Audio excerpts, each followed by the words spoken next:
Salut à tous, alors aujourd'hui je vous présente la remplaçante de l'Audi A3. Alors j'imagine que pour vous c'est un peu pareil, c'est souvent comme ça quand on est la personne qui aime bien l'automobile dans la famille. On se tourne vers vous pour les conseils sur qu'est-ce que je devrais acheter comme voiture, etc.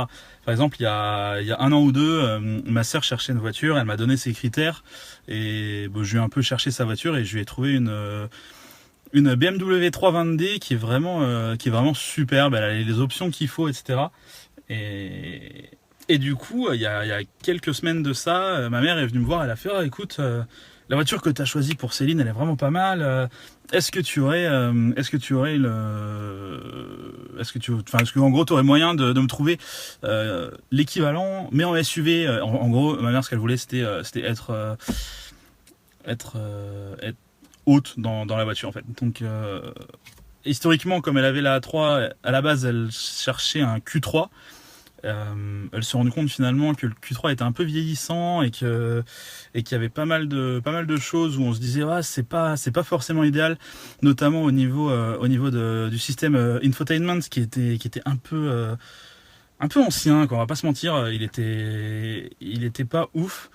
Donc on a un peu cherché ailleurs et à un moment je lui ai dit pourquoi pas BM, quoi, étant donné que t'aimes bien la voiture, t'aimes bien le 320D en boîte automatique, tu l'aimes bien, etc. Donc pourquoi pas une BM.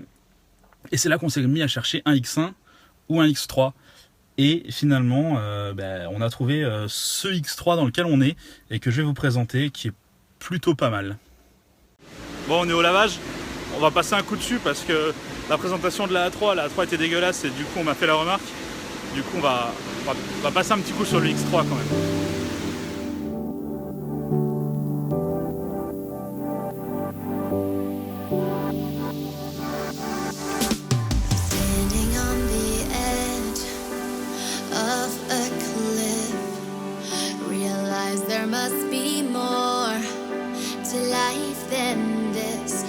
For the stars, traveling so far, like a dragonfly.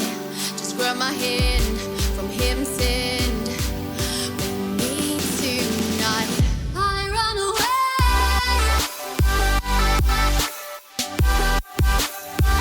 I run away. Ok, ça y est, il est nickel. Il est trempé, mais il est nickel.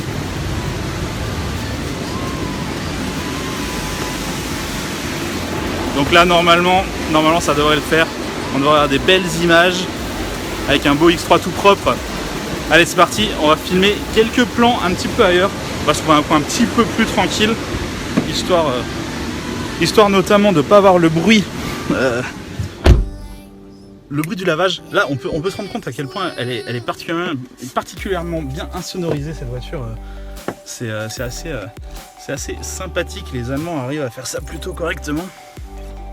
Le toit panoramique est trempé, on va pas pouvoir l'ouvrir du coup. Bon allez, on va se garer un peu ailleurs et on se retrouve.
Bon, ça y est, on est dans un endroit un petit peu plus calme. Donc là, on est au milieu des champs, c'est vraiment super agréable. Il n'y a personne aux alentours. Il n'y a vraiment que moi et le X3. Donc c'est plutôt sympa. On a eu pratiquement un petit peu de franchissement à faire. C'est une route qui était assez bosselée, mais c'était marrant. Et puis le X3 se démerde assez bien. Bon, c'est un SUV de ville normalement, hein. Clairement il est pas Et il n'est pas là pour faire ça, surtout que celui-ci il a le kit M, on le voit avec le pare-choc avant et le pare-choc arrière qui sont bien plus agressifs que le modèle de base. D'ailleurs toutes les parties plastiques sont peintes sur celui-ci. On peut voir qu'il n'y a vraiment aucune partie en plastique noir. Donc ça lui donne un côté vraiment agressif, mais ça lui donne aussi un style très 4x4 de ville. Donc on sent qu'il n'est pas forcément dans son élément ici au milieu des champs, quoi. Alors comme je le disais, c'est une version M, donc avec le petit pare-choc M spécifique. Alors c'est une version diesel, hein. Il y a le kit M, mais c'est un tout petit 4 cylindres diesel. Alors comme je le disais, c'est un véhicule qui a été choisi par ma mère. Donc clairement, elle n'avait pas besoin de particulièrement de puissance. Elle avait un 140 chevaux dans la A3. Elle se retrouve avec 190 chevaux dans le X3. Donc par rapport à l'augmentation du poids finalement, eh ben, on se retrouve sur une utilisation assez proche finalement de la A3. Simplement celle-ci est en automatique, c'est absolument ce qu'elle voulait.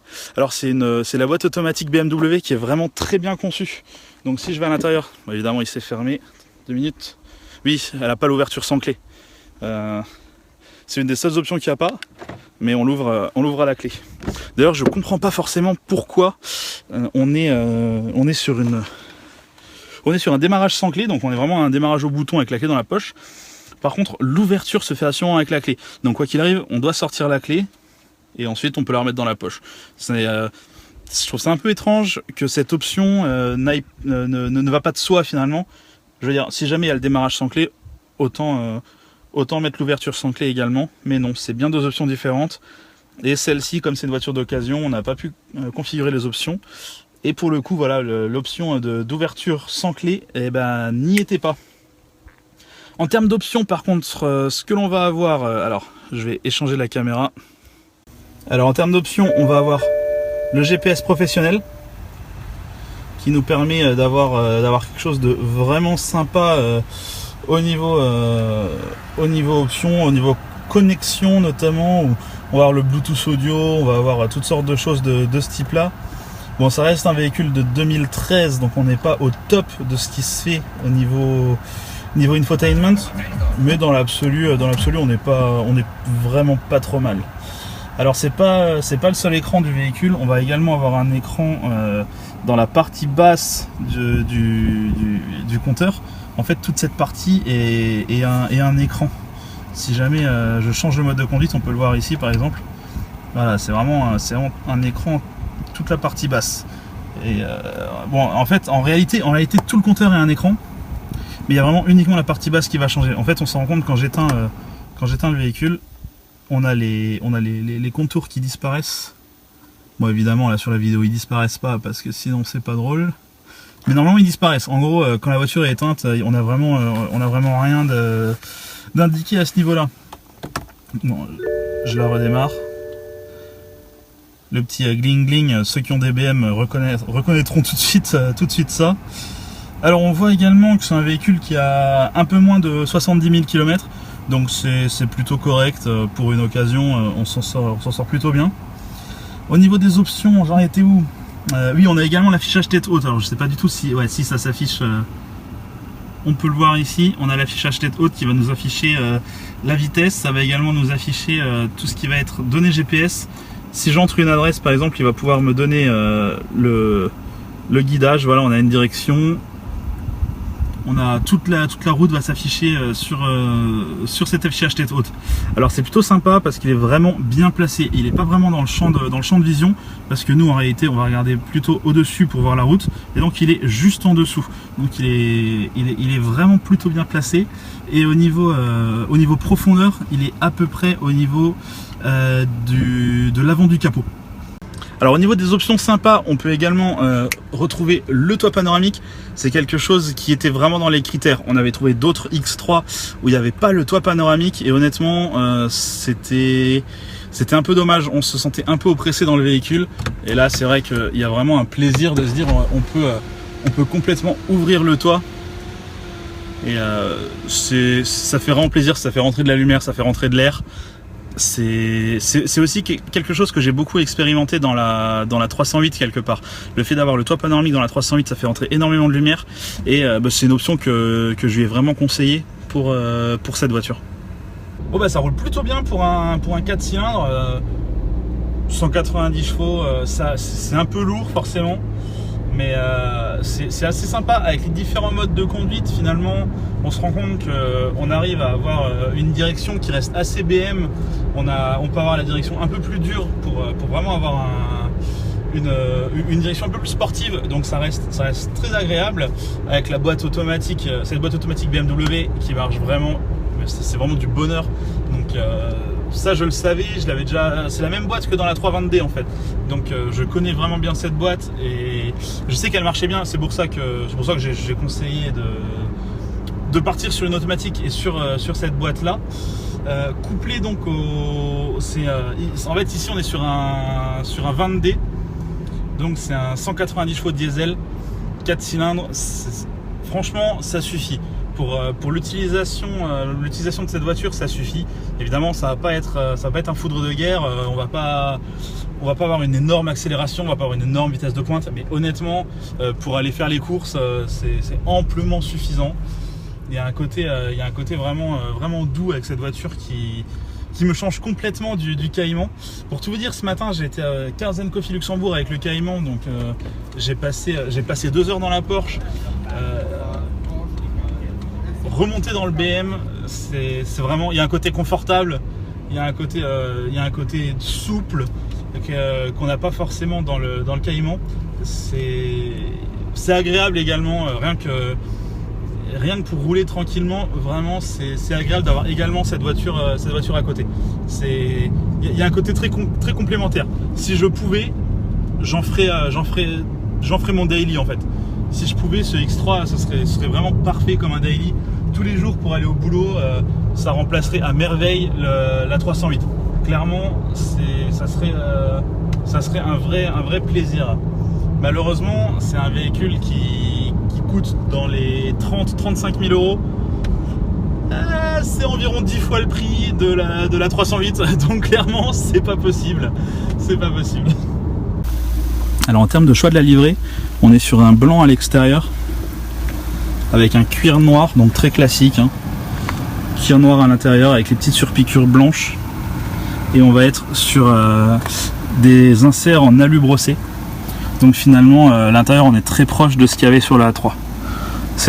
Comme c'est un véhicule d'occasion quelque part, c'est la finition un peu la plus simple à trouver. Mais ça rend vraiment bien, surtout ce blanc à l'extérieur qui est vraiment magnifique, hein. Avec le pack M on peut revoir ça. C'est vraiment une voiture qui rend vraiment bien, surtout quand on se dit que c'est un véhicule de 2013. Pourtant elle fait vraiment pas son âge. Le nouveau X3 vient de sortir, d'ailleurs on aura l'occasion d'aller voir à Francfort. Ça je vous l'ai pas encore dit, mais je serai à Francfort en journée presse, donc les 12 et 13. J'y serai avec Baptiste des Pilotes du Dimanche. Ceux qui connaissent pas cette chaîne, je vous invite à y aller, il y aura un petit lien dans la description. Et vous pourrez aller voir un peu ce que ça donne. C'est des mecs qui font des tests automobiles et c'est vraiment très propre ce qu'ils font. C'est assez sympa avec un humour un peu décalé, donc je vous invite vraiment à aller voir cette chaîne. Le lien sera dans la description en dessous de cette vidéo. Donc voilà, c'est la fin de cette vidéo. Je suis assez content de pouvoir vous présenter ce petit X3 qui remplace la A3, parce qu'il va sûrement apparaître dans d'autres vidéos à l'avenir. Donc comme ça au moins vous savez d'où il vient, vous savez où il est, vous savez notamment que c'est pas le mien, parce qu'il y en a pas mal dans les commentaires qui me disent ah mais je comprends pas, t'as 10 000 voitures différentes. Non, c'est juste que je m'arrange pour emprunter des voitures là où je suis, et en même temps je vous les présente, comme ça au moins vous savez d'où elles viennent. Bon, je vous invite à regarder d'autres vidéos, notamment la vidéo du Cars & Coffee à Luxembourg, où on a vu une McLaren 720S, donc vraiment magnifique voiture. Si vous n'avez pas encore vu cette vidéo, allez la voir. Et je vous invite également à vous abonner et à mettre un petit pouce bleu, parce que les pouces bleus c'est ce qui fait marcher la chaîne. Allez, bye bye.